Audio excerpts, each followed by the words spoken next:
¿Qué tal, señoras, señores? Bienvenidos una semana más a este espacio de la entrevista. Contamos en esta ocasión con la presencia en el plató del catedrático de Economía, don Antón Costas. ¿Qué tal? Muy buenas tardes. Buenas tardes. Y expresidente del Círculo de Economía de... Presidente del Círculo. En el Círculo solo se puede ser presidente 3 años y nunca más. Bueno, o sea que una persona que sabe muy bien de lo que habla. Vamos a hablar de economía. Acaba de escribir su último libro, El final del desconcierto. ¿Qué es el final del desconcierto? ¿A qué se refiere cuando habla de desconcierto? Responde un poco a las preguntas que yo mismo me hacía, y yo supongo que también otros muchos ciudadanos a lo largo de los últimos años, como mínimo desde el 2008, en el inicio, bueno, ¿por qué aquella gran crisis financiera? ¿Qué había pasado antes? Y después un poco preguntas que me sorprenden como ciudadano español, ¿no? Y que no acabo aún de entender. Es decir, ¿por qué España es el país donde más ha aumentado la desigualdad y la pobreza?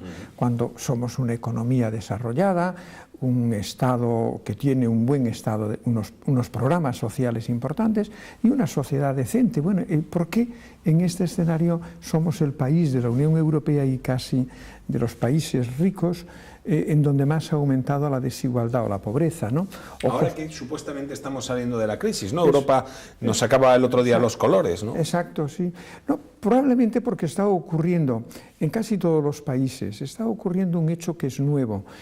Nosotros somos, o al menos yo, usted es más joven, de una generación, la de los años 60, 70, donde la idea de crecimiento era sinónimo de progreso social, ¿no? En Vigo, en los astilleros, en Factoría Citroën, la idea es que cuando la economía crecía había mejores puestos de trabajo, había mejores salarios, eso significaba mayores ingresos también públicos para el Estado y mejores programas sociales, ¿no?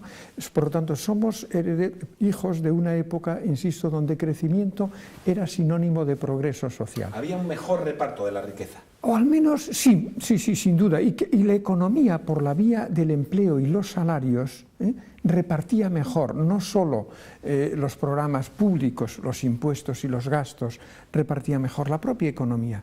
¿Qué es lo que estamos viendo ahora en España desde el año 14, que la economía, después de esa gran crisis del 2008-2013, en el 14 comenzó a crecer y llevamos ya 3 años creciendo un 3%, sí, que es mucho. Los que más crecemos en Europa también. Exacto, ¿no? Y también los que más empleo generamos en Europa. Bueno, claro que es muy fácil cuando uno parte de tan abajo, ¿no? Esto lo decía los que más crecemos en Europa para ver lo precisos que son la prensa anglosajona del Reino Unido. Hace poco decía yo, somos los que más crecemos en Europa, y un periodista del Financial Times me dijo, no, se equivoca, Luxemburgo. Claro, no había pensado en Luxemburgo, tan pequeñito, ¿no? Pero somos los que más crecemos. Pero igual Luxemburgo juega con cartas marcadas también. Es posible, ¿no? Pero el hecho es que este crecimiento, que es sustancial y no se puede banalizar, este crecimiento no viene acompañado especialmente de salarios. Por lo tanto, la propia economía da la impresión de que ha roto ese vínculo, ese nexo o ese pegamento entre crecimiento y progreso social.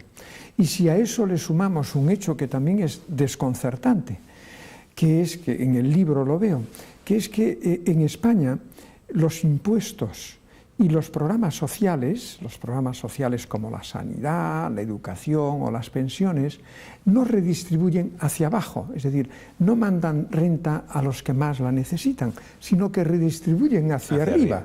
Con lo cual tenemos un escenario complicado, porque la economía no distribuye bien. Y las políticas sociales, impuestos, gastos, tampoco lo están haciendo bien. Puede ser una anécdota o no, pero lo que es cierto es que tras la crisis los ricos son más y los que eran ricos han aumentado su nivel de riqueza y los pobres o la clase media también tiene menos. Especialmente en la zona de arriba. Es decir, 1%. Porque las clases acomodadas, digamos así, también han perdido un cierto nivel de renta, riqueza y por lo tanto de bienestar. Sí, hay como una polarización, ¿no? como eso parece que vamos a una economía donde todo se lo lleva el que gana, como en las loterías aún reparten bastante, ¿no? Iba a decir las loterías, pero en estos premios del golf o del tenis o así, que el que gana, ¿no? Se lo lleva todo, ¿no? Y una parte Montoro. Y una parte Montoro. que igual no es suficiente para redistribuir. Sí. Incluso en las últimas semanas escuchábamos a la ministra de Empleo decir que ha llegado la hora también de subir salarios. Sí, yo creo que se enfadó conmigo mucho. Yo, como usted sabe, soy columnista de varios diarios, entre ellos del País y La Vanguardia, y en un artículo ya hace meses dije que había márgenes para mejores salarios y que la reforma laboral en este sentido no había beneficiado.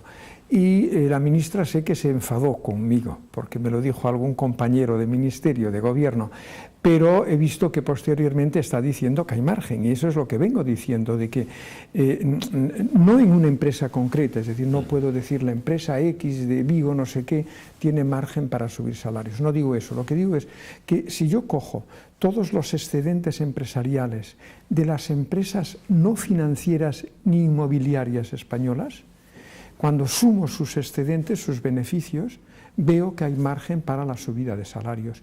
Y eso se debe hacer al menos por dos motivos. Primero, porque los salarios son la fuente de ingreso de los hogares y la fuente de su dignidad.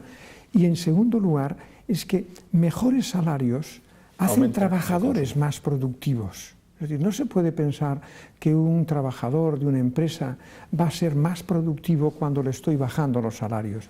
Sería como redescubrir que el esclavismo fue un buen modelo de relaciones laborales, ¿no? Y se reactivaría el consumo, más poder adquisitivo, más gasto. En tercer lugar, la economía funcionaría mejor porque el capitalismo, que es un sistema que se puede aceptar o rechazar, pero es el que tenemos, el capitalismo no funciona con el consumo de los ricos. El capitalismo funciona con el consumo de las grandes clases medias y las clases trabajadoras. Si le estamos sacando ingresos a clases medias y trabajadoras, lo que estamos es afectando al funcionamiento de la economía capitalista. ¿El salario base debería subir a los 1.000 euros, como reclaman ahora sindicatos? Las subidas rápidas, es decir, muy rápidas. Yo soy siempre partidario en casi todas las cosas de los procesos graduales. Es decir, ¿cómo le diría? No como subir por una escalera, ¿no? Que subes un escalón, después permaneces un tiempo plano, subes por otros. Yo soy más partidario de la pendiente inclinada, ligeramente inclinada. ¿Con qué quiero decir con esto? Que no puedo asegurar de una forma así taxativa que de hoy para mañana deberíamos subir el salario mínimo a 1.000 euros, pero que de una forma gradual, en el tiempo que se estimulen en las negociaciones, eso es una buena política para el conjunto de la economía, yo creo que sí. Habla usted de la necesidad de un nuevo pacto social, para reeditar un pacto que hubo, digamos, en la transición. Yo hablo de contrato social. De contrato social, sí. De contrato social. Sí, del pacto. ¿A qué se refiere con eso? ¿Y por qué? La noción de contrato que yo utilizo es una noción muy mercantil, es decir, son dos o más partes que acuerdan, ¿no? Cada uno cumplir determinadas cosas en beneficio del conjunto. Mi idea del contrato social es, mire, en España lo llevamos a cabo en el año 77 con los llamados acuerdos de la Moncloa. Los países occidentales europeos lo habían hecho después de la Segunda Guerra, pero voy a España. Los acuerdos de la Moncloa y después de la Constitución, ¿qué fueron? Si hoy tiene la curiosidad de volver a leer aquellos acuerdos, los firmó en la época del gobierno Suárez, y cuando aún los sindicatos UGT, comisiones, no estaban aún legalizados. Pero fue un acuerdo, un gran acuerdo, donde los partidos de izquierda que acababan de ser legalizados, Partido Socialista, Partido Comunista de Santiago Carrillo, que traían la representación de los grandes sindicatos junto con el gobierno, digamos así, conservador, si se quiere, de derechas de Adolfo Suárez, y las nuevas patronales, la COE y otras patronales, llegaron a un contrato social que más o menos era de este tipo. Las izquierdas aceptaron que la libre empresa, ¿no? Que la libre empresa y la economía de mercado podía ser un buen mecanismo para crear riqueza, Digo, aceptaron porque con anterioridad el enemigo era abatir, era el capitalismo, aceptar, pero a cambio le pidieron a la otra parte del contrato que aceptara la creación de un nuevo Estado social que distribuyese mejor esa riqueza que creaba la economía, el mercado. Y eso fue el origen de la creación, de la aprobación del nuevo IRPF, del nuevo impuesto de sociedades, del nuevo impuesto del valor añadido, que fueron los mecanismos que permitieron financiar un sistema sanitario universal. Y educativo. Y educativo. ¿Está en peligro este sistema de bienestar social? Yo creo que en peligro no, en peligro en el sentido, porque todo el mundo reconoce que lo que llamamos estado del bienestar, que insisto, es la educación pública, es la sanidad pública, es las pensiones, los seguros de desempleo, ¿no? O la dependencia, que está menos arraigada. Dice, ¿esto se puede venir abajo? No, no lo creo. Entre otras cosas, porque si eso se viniese abajo, se viene abajo el capitalismo. Ahora, sí que está tocado. Decíamos en mi juventud de los motores, dice, está agripado, ¿no? Es decir, que el motor no deja de funcionar, pero no funciona bien. Yo creo que nuestro sistema de bienestar está agripado en parte porque ese contrato social se rompió por una de las partes cuando con la política de austeridad, fíjese lo que fue la política de austeridad, fue recorte de la educación, recorte de la sanidad, recorte de los seguros de desempleo, recortes de la dependencia y en menor medida las pensiones. Una parte estaba incumpliendo su compromiso en el contrato. ¿Por qué nos va a sorprender que la otra parte haya comenzado a poner en cuestión la integración europea, el euro, los tratados comerciales, la globalización, la libertad de mercado? Dice, la otra parte está respondiendo en términos de contrato, está cuestionando su compromiso con el contrato porque previamente con la política de austeridad la otra se lo... Esa es mi idea del libro, ¿no? Y todo esto coincide con la crisis de la socialdemocracia, que no sé si está relacionado o no. Es un fenómeno peculiar. Si yo le he preguntado a veces a mis alumnos y en mis conferencias a veces digo, miren, les voy a hacer una pregunta pero no contesten porque no estamos en clase. Pero la pregunta es, ¿qué hay, en términos políticos, qué hay de común en todos los países occidentales, no solo europeos, en Estados Unidos, en Australia, en Nueva Zelanda, en Japón? ¿Qué hay de común? Y un poco los más espabilados dicen el populismo, ¿no? Porque es verdad, pero la respuesta es de acuerdo, pero populismo hay de muy diversos tipos.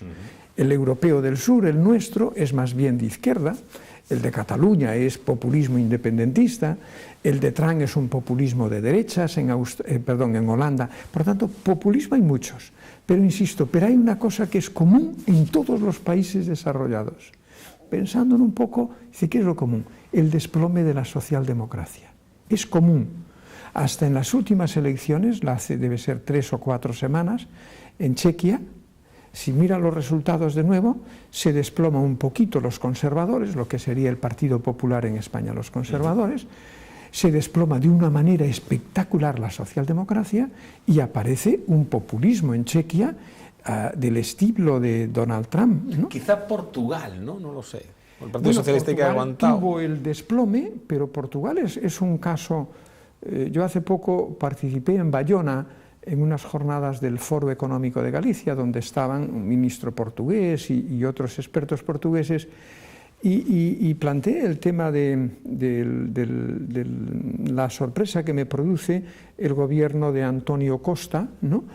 Y los resultados económicos, porque haciendo una política contraria a la que le había recomendado la Troika, los resultados son realmente buenos, al menos los resultados macroeconómicos de la economía en su conjunto, ¿no? Esto sí, el gobierno de Antonio Costa sería una recuperación a partir del 2015 de un poco del socialismo portugués, de la socialdemocracia portuguesa, apoyada, por cierto, por la izquierda más radical, pero con anterioridad el socialismo había caído ya en... Pero bueno, a lo mejor la socialdemocracia es un caso de muerte y resurrección, de ave fénix, ¿no? Muerte y resurrección. El nuevo contrato social, ¿sobre qué pilares, sobre qué ejes debería girar? Yo en mi libro pongo 5 retos, que 3 son de naturaleza económica, es decir, vengo a decir, nuestro problema es básicamente redistributivo, es decir, tiene que ver con la desigualdad.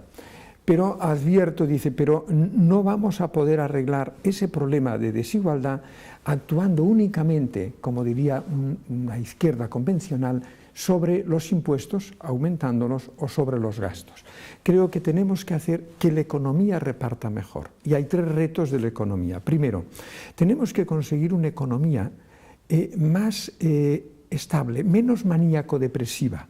La economía española es muy maníaco-depresiva, bipolar. Crece mucho en algunos momentos, creando mucho empleo, y de repente fue en los años 80, en los años 90 y ahora. Por lo tanto, necesitamos como un buen psiquiatra que le module el ciclo.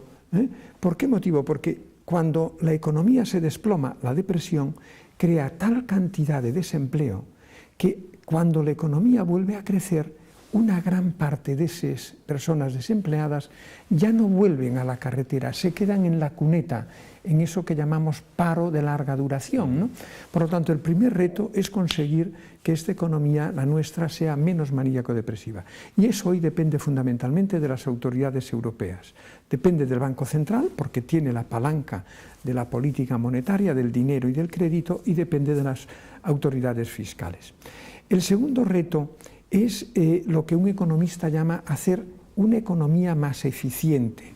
Dicho en términos más convencionales, es que los bienes y servicios que compramos, que forman parte de nuestra cesta de la compra, los precios, respondan a los costes de producirlos y distribuirlos, y no a lógicas de monopolio. Porque lo que tenemos en España, la pobreza es el resultado de una tijera con 2 hojas, ¿no? Lo que hay en medio de la tijera es la pobreza. Si las hojas se me abren mucho, la pobreza aumenta. La hoja de abajo son los ingresos de las familias. Si los salarios me están creciendo y el paro es muy elevado, los ingresos son muy bajos. Se me abre esta hoja. Pero la hoja de arriba son los precios de las cosas que compramos.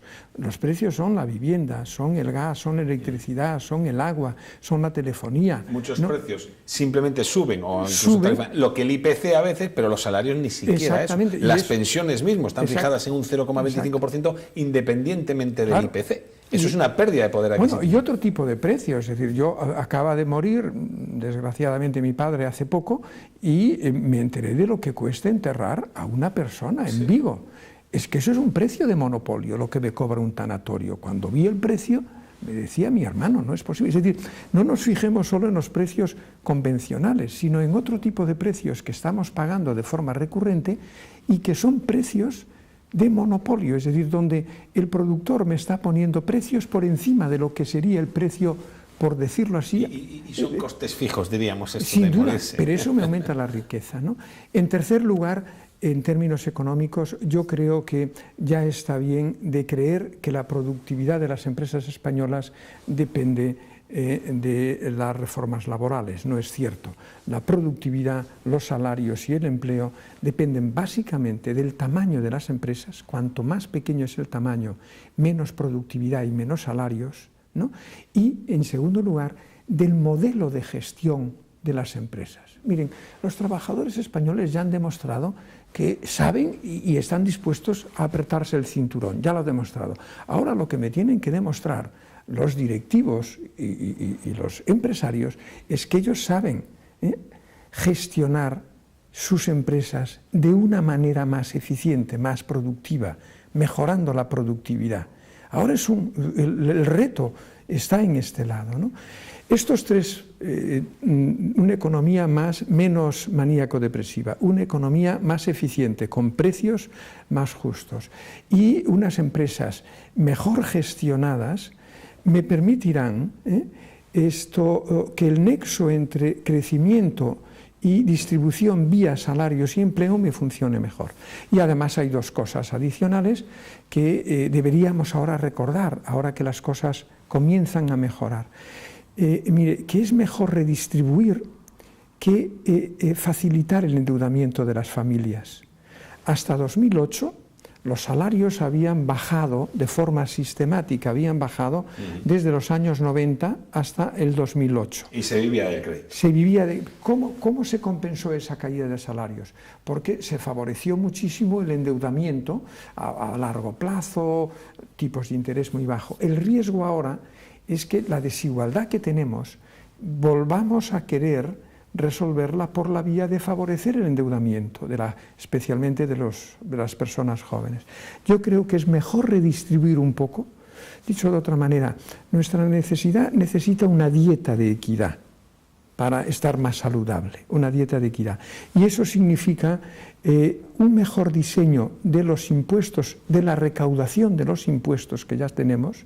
Nuestro sistema tributario da la impresión, a veces pienso en las cestas aquellas de mimbre de mi abuela, ¿no?, que servían para llevar espigas de maíz, pero si metías agua, el agua, pues da la impresión de que nuestro sistema fiscal es como una cesta de mimbre, porque le metes los impuestos, pero se sale, los ingresos se van por los... El problema, o la pregunta, es que hay menos ingresos del Estado vía salarios y hay más gasto vía pensiones, y caminamos hacia una sociedad donde cada vez hay más gente mayor, porque vivimos más, y en cambio hay menos nacimientos. Sí, ¿esto qué nos plantea? Porque claro, uno lo primero que piensa es, ¿quién me va a pagar a mí la pensión?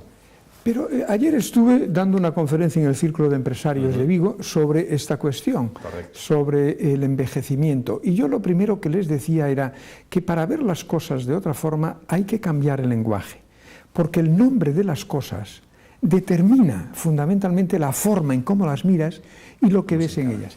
Si tú, en ese triunfo de la humanidad, que para mí es el alargamiento de la vida, el aumento de esperanza de vida, vivimos 20, 25 años más que nuestros abuelos, sí, ¿no? Dice que esto es fantástico, lo estamos viendo como una especie de maldición de Matusalén. Entre otras cosas, porque las palabras que utilizamos no son las adecuadas. A esto le llamamos envejecimiento. Si tú crees que esto es envejecer, inmediatamente tu cabeza asocia eso con males mayores, ¿no? Enfermedades largas, gasto sanitario largo, asistencia social. Dice, no, cambia la palabra. No llamemos envejecimiento, no llamemos viejos, digamos longevidad. Tenemos una mayor, y en cuanto tú comienzas a ver la longevidad de estas cosas, comienzas a ver cosas que hasta ahora no habías visto. Dice, ¿por qué motivo? Yo ya tengo más de 65 años, sigo trabajando y me gusta seguir trabajando y sigo cotizando.